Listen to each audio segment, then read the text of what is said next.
Science Galaxy के सभी दर्शकों को डीके वर्मा का नमस्कार। स्वागत है आपका साइंस गैलेक्सी के इस यूट्यूब मंच पर। इस चैनल के माध्यम से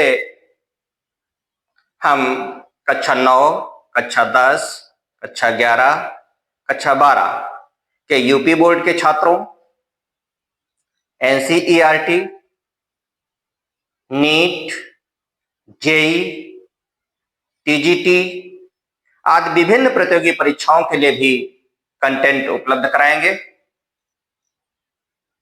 हमारा निरंतर प्रयास होगा कि आपको उच्च गुणवत्तापूर्ण शिक्षा प्रदान की जाए,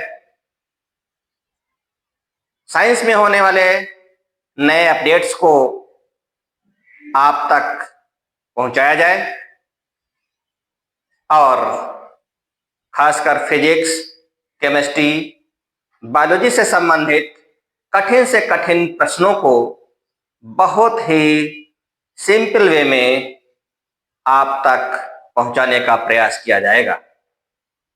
हमारा प्रयास रहेगा कि साइंस से जो भी कंटेंट्स रहेंगे वो आपको रियल लाइफ एग्जाम्पल के साथ बताया जाए। हम आपके सुझावों के लिए आभारी रहेंगे। धन्यवाद। आज हम अध्ययन करेंगे ऑर्गेनिक केमिस्ट्री का। ऑर्गेनिक केमिस्ट्री यानी कार्बनिक रसायन। अब कार्बनिक रसायन क्या होता है? तो रसायन विज्ञान की वह शाखा जिसके अंतर्गत कार्बनिक यौगिकों का अध्ययन किया जाता है, कार्बनिक रसायन या ऑर्गेनिक केमिस्ट्री कहलाती है। सवाल यह है कि ऑर्गेनिक कंपाउंड्स क्या होते हैं, कार्बनिक यौगिक क्या होते हैं? तो वे कंपाउंड जिनमें कार्बन निश्चित रूप से पाया जाता है ऑर्गेनिक कंपाउंड्स कहलाते हैं, खासकर साइनाइड, साइनेट और आइसोसाइनेट को छोड़कर। अब ऑर्गेनिक कंपाउंड के बारे में जो विचारधारा थी वो बर्जीलियस ने, सर जे बर्जीलियस पूरा नाम है उनका, बर्जीलियस के समय में जितने भी ऑर्गेनिक कंपाउंड्स ज्ञात थे या मिलते थे वो सब प्रकृति से पाए जाते थे। उनको लैब में बनाना मुश्किल था। जैसे चाहे वो पशुओं के मलमूत्र से जो भी खाद वगैरह जिसको हम कह सकते हैं, पेड़ पौधों से जो भी चीजें प्राप्त होती थी, हमारे जितने भी फसलें हैं, धान, गेहूं, ये सब ऑर्गेनिक कंपाउंड्स हैं।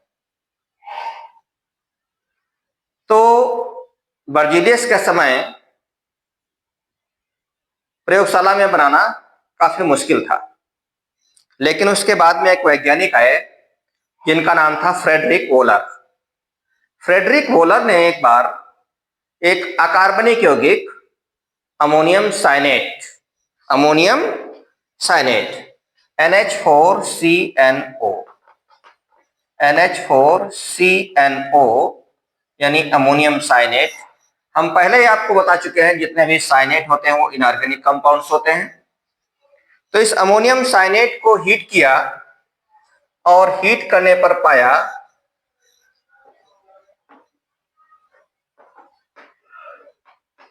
NH2CONH2।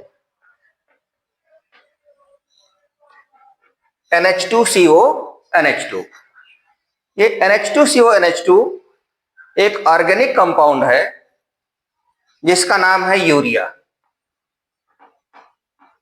एक इनऑर्गेनिक कंपाउंड से एक ऑर्गेनिक कंपाउंड की प्राप्त हो गई।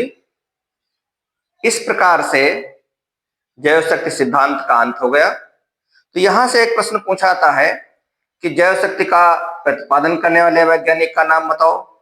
तो हम क्या बताएंगे? सर जे बर्जीलियस।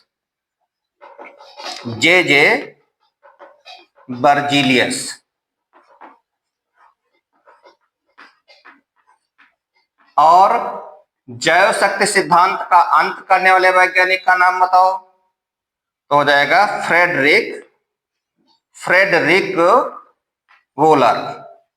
Frederick volar.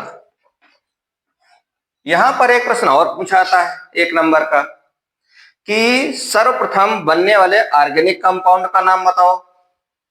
तो आपका आंसर क्या रहेगा? यूरिया। किससे बनाया गया? अमोनियम साइनेट से बनाया गया। तो ये चीजें पूछी जाती हैं यहां पर।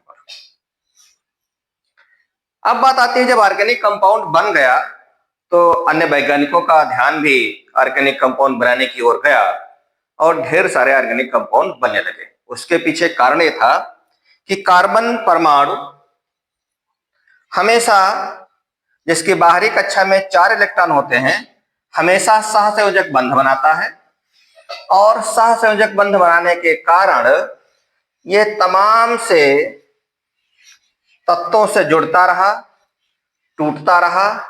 इस प्रकार से बहुत से कंपाउंड बन गए। अब जब बहुत से कंपाउंड बन गए तो बात आई कितने कंपाउंड को कैसे याद रखा जाए, उनके गुणों को कैसे समझा जाए। तो इसके लिए सबसे पहले हम आज देखेंगे ऑर्गेनिक कंपाउंड्स का क्लासिफिकेशन, यानी क्लासिफिकेशन ऑफ ऑर्गेनिक कंपाउंड्स।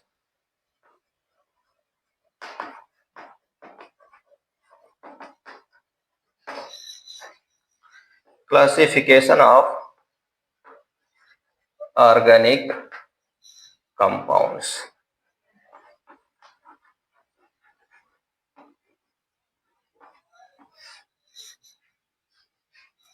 शुरुआत में ऑर्गेनिक कंपाउंड्स को 2 भागों में बांटा गया। एक तो वे जिनमें कार्बन परमाणु खुली श्रृंखला बनाता है, यानी ओपन चेन। तो पहले वाले हो गए open chain compound. Open chain compound. और सेकंड रहे हमारे closed chain compound.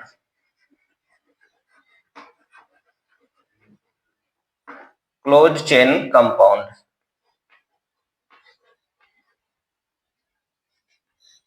Closed chain compound.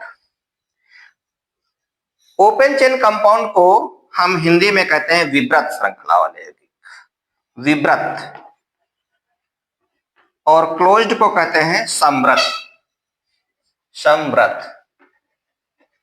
इनको साइक्लिक भी कहा जाता है, साइक्लिक कंपाउंड्स, यानी चक्रीय यौगिक, cyclic compounds. Open chain compound में हमारे पास methane, ethane, ethylene, acetylene, butane आदि एग्जाम्पल्स आ जाते हैं। जैसे हम कह लें एथेन, प्रोपेन, प्रोपीन, ब्यूटेन, ये सब हमारे एग्जाम्पल्स हो जाते हैं। Ethyl alcohol. समृद्ध में हमारे पास जैसे बेंजीन, पिरीडीन, थायोफीन, फिनाल आदि। बेंजीन, पिरीडीन, फिनाल, थायोफीन आदि, पायराल, ये सब क्लोज चेन कंपाउंड्स हैं। ओपन चेन कंपाउंड का वर्गीकरण नहीं किया गया, लेकिन क्लोज चेन कंपाउंड को फिर से 2 भागों में बांटा गया। एक पार्ट इनका कहलाया होमोसाइक्लिक और दूसरा कहलाया हेट्रोसाइक्लिक, यानी समचक्रीय, समचक्रीय और विषम चक्रीय, समचक्रीय और विषम चक्रीय, होमोसाइक्लिक और हेट्रोसाइक्लिक। समचक्रीय का एक और नाम है जिसको हम कार्बोचक्रीय भी कहते हैं। क्या कहते हैं? कार्बोचक्रीय, क्योंकि इनकी चक्रीय रचना में केवल कार्बन परमाणु ही भाग लेते हैं। इसलिए इन्हें समचक्रीय कहते हैं। और जिनकी चक्रीय रचना में कार्बन के अतिरिक्त कोई अन्य परमाणु जैसे ऑक्सीजन है, सल्फर है, नाइट्रोजन है, ये अगर भाग ले तो विषम चक्रीय कहलाते हैं। इन समचक्रीय यौगिकों को पुनः दो भागों में बांट दिया गया। एक भाग इसका कहलाया एरोमेटिक और दूसरा कहलाया एलिसाइक्लिक। एरोमेटिक और एलिसाइक्लिक।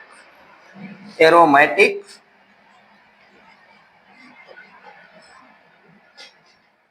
तथा एलिसाइक्लिक। एलिसाइक्लिक।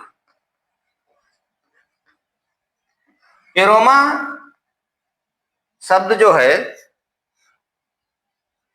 वो ग्रीक भाषा का शब्द है जिसका अर्थ होता है गंध या सुगंध भी हम कहते हैं। तो ऐसे यौगिक प्रारंभ में उन यौगिकों को कहा गया एरोमेटिक यौगिक जिनमें विशेष प्रकार की गंध पाई जाती थी और जिनमें एकांतर रूप से, जिनकी चक्रीय रचना में एकांतर रूप से सिंगल और डबल बॉन्ड पाए जाते थे, उन यौगिकों को कहा गया एरोमेटिक यौगिक। इसमें यहीं से एग्जाम्पल हमारे मिल जाएंगे। हमारा बेंजीन है, हमारे पास फिनाल है, ये हमारे एरोमेटिक कंपाउंड्स हो जाएंगे। लेकिन एलिसाइक्लिक कंपाउंड्स, ये इनके गुण, पहली बात तो ये है कि इनके गुण ओपन चेन कंपाउंड से ज्यादा मिलते हैं और दूसरी बात यह है कि इनमें कार्बन परमाणु आपस में सिंगल बॉन्ड के रूप में ही जुड़े रहते हैं, जैसे साइक्लोब्यूटेन, BHC इत्यादि, साइक्लोप्रोपेन, ये सब इसके एग्जाम्पल बन जाते हैं। तो आज हमने देखा कि ऑर्गेनिक कंपाउंड्स का ये जो रूप रहा, कितने प्रकार के होते हैं, किन किन कैटेगरी में उनको बांट सकते हैं, ये हमने देखा। अगले अध्याय में हम देखेंगे कि ये जो हमारे ओपन चेन कंपाउंड्स हैं, इनका भी अलग से क्लासिफाई इनको किया गया है, क्लोज चेन को अलग से क्लासिफाई किया गया है। हम इनका अध्ययन अगले चैप्टर में देखेंगे। धन्यवाद।